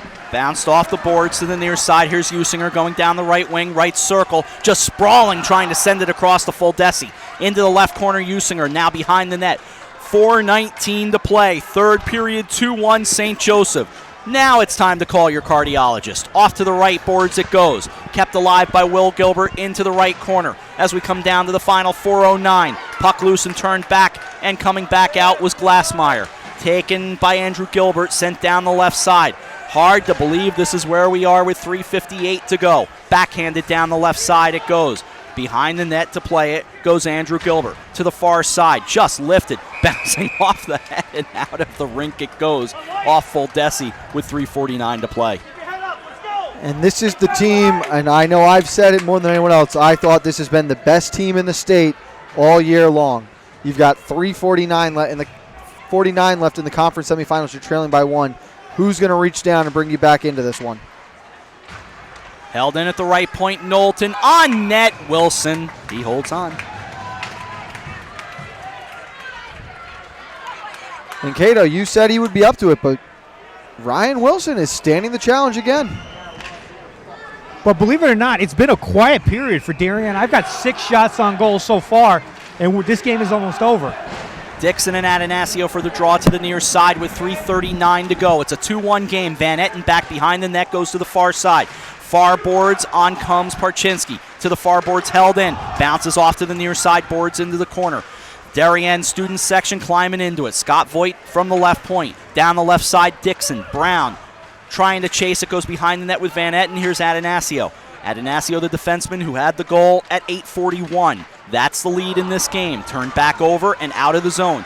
3:12 to go. Scott Voigt brings it across the St. Joe's line. Left circle, on net into the glove of Ryan Wilson. And that's an easy save for Wilson to make, but it gets a stoppage, allows the Wave to bring out their first line, and it's another face-off in the offensive zone. But another big face-off that they need to win. Face off to the right side of Ryan Wilson. 3:07 to play. Off the draw, controlled by the Blue Wave. Riley Mullen, now Scott Voigt, wheels and fires off into the right corner. A stick lost, it was by Usinger. Goes behind the net, a battle of sevens. Gilbert comes over, now they play it, held in, left point by Voigt. And a whistle. And 2:52 to go. A little student cheering section for St. Joseph is all of a sudden materialized. I didn't realize they were over there. And you're seeing St. Joe's really start to circle the wagons around Ryan Wilson. They're not stretching their defense. They're playing really tight as far as protection. Off the face-off, goes down into the left corner with Andrew Gilbert. To the far boards, a battle of nines over there. Knowlton and Fuldesi. Knowlton wins that, but he has to play it back out to the neutral zone. 2:41 to go and a turnover with Usinger grabbing it. Now it's Fuldesi. Fuldesi trying to go in alone. Almost on net. It is on net now and covered. But boy, oh boy, they're not calling this game very tight, because I thought I saw a little something going on with Fuldesi. And that was a tough battle down the stretch there, and we can see the Ridgefield players getting very excited. I'm sure Greenwich is too right now, with the defending FCIAC and defending state champion being pushed to the ropes right now. You might have to murder someone to get called for a penalty right now. I would think so. Off the face-off to the hash marks. And that's funny. It brings to mind a conversation Cato and I had last night during the basketball game. When's the point, do you swallow the whistle sometimes? He says no, a penalty, or in this case, a foul's a foul. Down the right side it goes, and I don't disagree with him, but I get what you're saying as well. Into the right corner it goes. They battle for it back there with 2:05 remaining. It's loose. Set up. Oh, Kirby couldn't get it. Off to the far side. Keeping an eye on Voigt with 1:59 to go. Off to the near side. It comes into the left corner. 1:55 remaining. At the left point, Knowlton. Into the left circle, Kirby. Playing it toward Glassmeyer, but Hurley able to play it back. Knowlton in the slot. Knowlton had it deflected off of Hurley and out of the zone.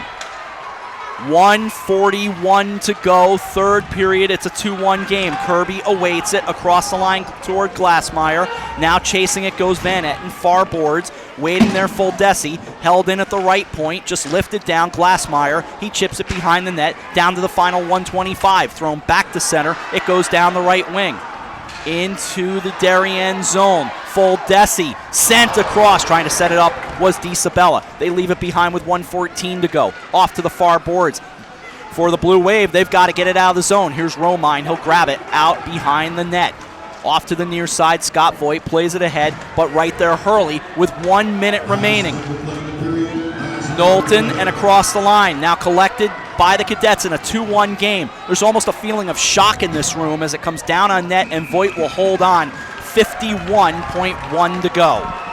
And guys, the one thing I noticed with Coach J.R. Bria, on that one-timer opportunity, when the puck skipped over the stick, you almost thought Bria was going to explode on the side of the bench. He was so frustrated with it, because that's kind of been the opportunities that St. Joseph had, and they haven't been able to capitalize on it. Cassidy Schiff with a goal. It's 3-2. Darien on top of Simsbury, and that, of course, in the girls' semis. Down the right side with 44 to go. This is an icing. A bad icing for the Blue Wave with 43.4 remaining. And Frank, how great has St. Joe's been in the last, I would say, 50 seconds, keeping the puck contained in the Darien side, not allowing them to pull the goalie? The only one issue I had early on was DiSabella got tied up right around the blue line. I thought he could have thrown it in deep, but he knew he had help coming, and his partner came and dumped it in, which was okay with me. Voigt now making his way off the ice as it goes into the left corner with a half minute to go. Romine back there. They play it to the near side. Scott Voigt there at the left point. Voigt goes cross ice. Here's Knowlton. Knowlton through traffic, kicked aside to the near boards. Voigt keeps it at the left point, goes cross ice to Knowlton. Into the slot, Riley Mullins sent wide, 15 to go. Into the right corner, they set it up in the right circle. Hazelton left for Knowlton. Knowlton top of the right circle, and the save made in the glove of Wilson, 6.6 to go. That is an unbelievable save, because that puck went through about 6 guys, and give Ryan Wilson a lot of credit. He was able to concentrate and snag it. And Cato, the shot before from Mullen, was that a save or was that off the side of the net? It looked like he was off the side of the net from here. Oh, that was a great opportunity. And good puck work by the Wave right there at the end. Moving it around, giving themselves some look. They used their last time out here. Looked like you've got some excited Tigers to your right, Cato. Well, what a game it's been, Rob. Oh my gosh, what a fun game this has been. The number 6 seed is trying to knock off number 2. St. Joe's came into this game 11-9-1 overall, 7-4-1 in the FCIAC, off of their 2-0 win over Fairfield on Saturday. For Darien, 17-3, 9-1 in the conference. They, of course, had a bye in the first round. Face-off will come to the left side of Wilson. It'll be Usinger and Glassmeyer. 6.6 to go. Everybody take a deep breath, and there it is. Controlled with 5. Goes into the corner. Behind the net with 2. Behind the net with 1. And the St. Joe's Cadets are going to play Saturday for the FCIAC Championship. And Cato, a real interesting thing right there. We saw Usinger come in to take that last face-off. DiSabella had been the center all night before that. I think more importantly, it was the size factor with Usinger, because he was able to get in there, and even though he won the face-off, it really kept anybody from Darien from attacking that puck. It was a great job. Well, what a game. And I mean, just perfectly played by St. Joe's. Credit Darien, who fought all the way through, but Ryan Wilson stole the night. CTHS Hockey gives us a great fact right off the mark. This is St. Joseph's first win over Darien since February 15th, 2011.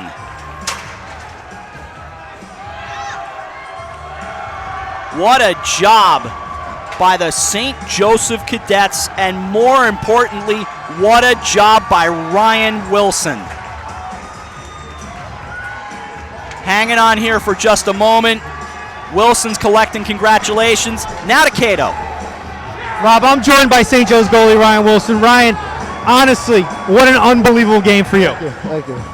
You had, by my count, you had 41 saves, but for the most part, it was the storm you weathered in the first period. Darien got 16 shots on you. You stopped every single one of them, and it just seemed like they were in your face all night. Tell me about them.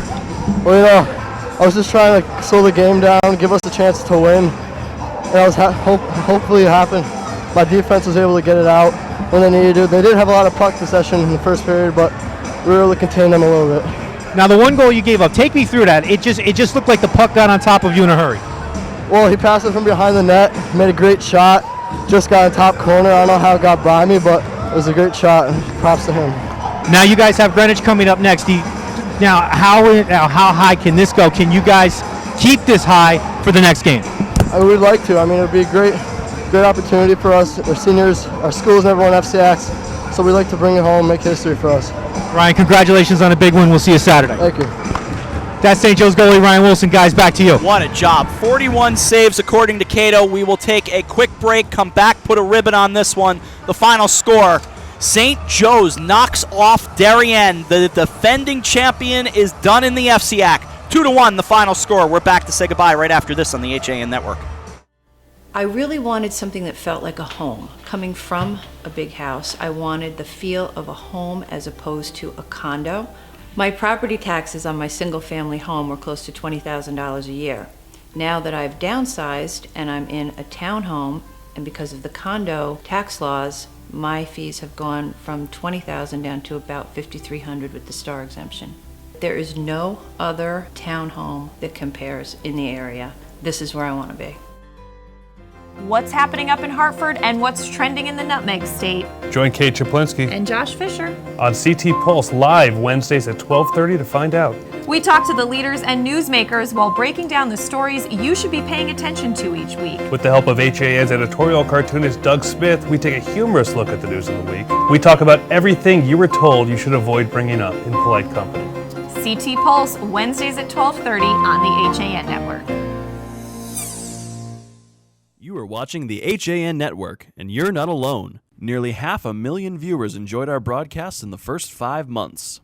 Advertise on the network that reaches Fairfield County, Connecticut's most engaged audience. Contact Jessica Murrin, Advertising Director, at 203-273-7312 or email jessica@han.network.